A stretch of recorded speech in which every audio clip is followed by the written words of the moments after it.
Spoken Heka by Ru of House of Keperu, entitled, Then Prayer Becomes a Script.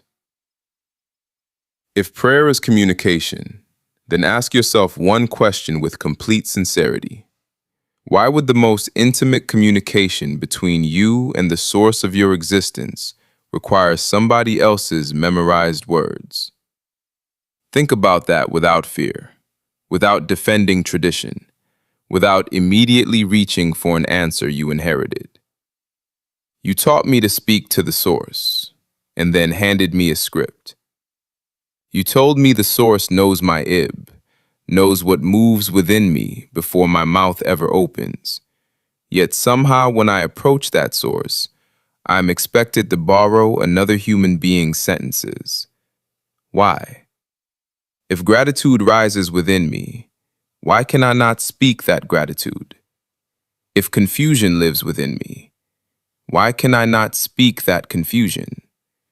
If I have questions, pain, joy, wonder, uncertainty, appreciation, silence, why would authentic communication require me to temporarily abandon my own voice and perform somebody else's? Understand what I'm questioning. Not prayer, but unconscious repetition. Not tradition, but the moment tradition replaces awareness. Memorization can preserve culture. Memorization can preserve literature. Memorization can preserve teachings across generations. But memorization does not automatically create communion. You can repeat a prayer flawlessly for 50 years and never investigate a single idea contained within it. Your mouth can become perfect at saying words your consciousness has never examined. And this is where Ren becomes important, because repeated language does not merely reveal consciousness. Repeated language can help condition consciousness. Say something once and it may pass through the mind. Say it every day from childhood, and eventually ask yourself what architecture those words have constructed inside you. What image appears when you say, Father? What relationship to authority appears when you say, Lord? What political imagery accompanies kingdom? What emotional posture accompanies hallowed? What does the language teach you to imagine about yourself in relation to the source? Before asking whether the prayer is sacred, ask what decades of repeating its vocabulary have trained your mind to picture. And we have to be historically precise here. The prayer did not originate in English, nor was its earliest setting European. What English-speaking people inherited came through ancient linguistic traditions, manuscript transmission, interpretation, and eventually European translation histories. Our Father was not originally an English phrase. Hallowed was not originally spoken. Kingdom was not originally written. Lord was not originally sitting there in English, waiting for humanity. Those are translation choices carrying histories and associations of their own. You inherited the destination of a linguistic journey and were often taught to experience that destination as though it were the original sound. That should not frighten you. That should make you curious. What was underneath the English? What concepts were being communicated? What did those concepts mean to the people using them? What changed when they crossed languages, civilizations, political systems, and centuries? Because translation does something profound. It doesn't merely transport words. It can transport worldviews. The ancient words existed before Our Father became English words in your mouth. You did not inherit the original sounds simply by opening an English Bible. You inherited a translation, and somewhere along the journey, many people stopped distinguishing the translation from the reality it was attempting to describe. That is where vocabulary becomes theology.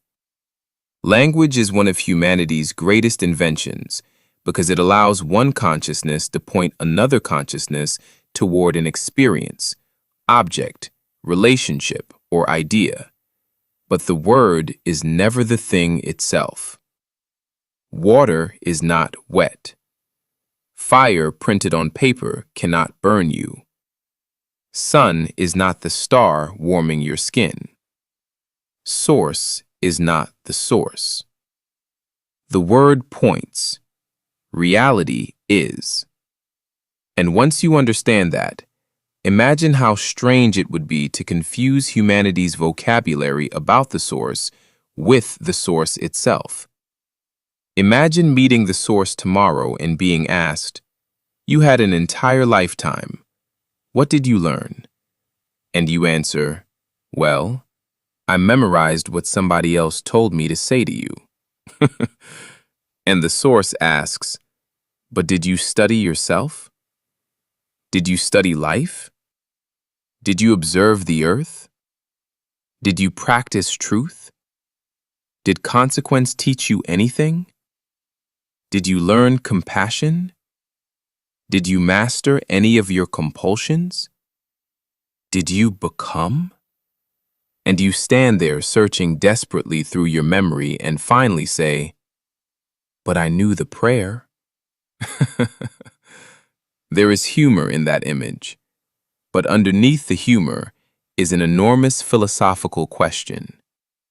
What if we became so concerned with correctly repeating words about life that we neglected the experience those words were supposed to help us understand? What if prayer was supposed to orient consciousness, but we turned the orientation into performance?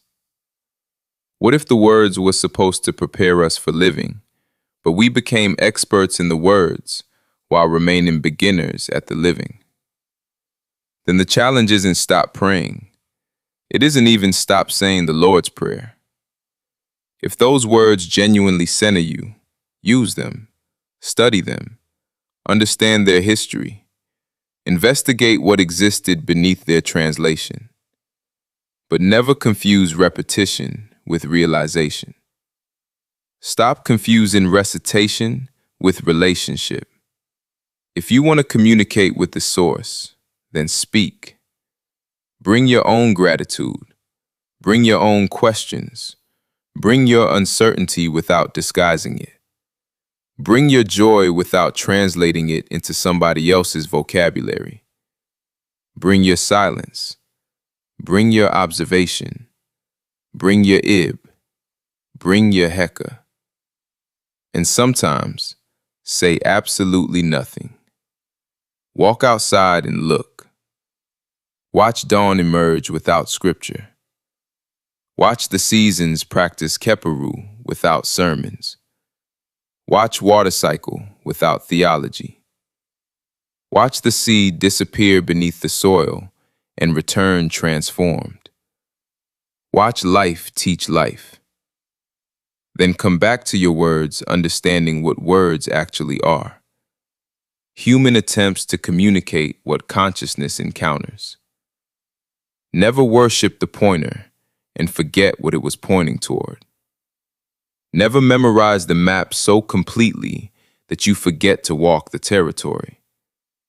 And never become so dependent upon another person's description of the mystery that you become afraid to experience the mystery yourself. Your voice existed before you memorized the prayer. Your awareness existed before you learned the vocabulary. Reality existed before the translation. So if the source of your life can receive anything from you at all, why would your most sincere offering need to be somebody else's voice?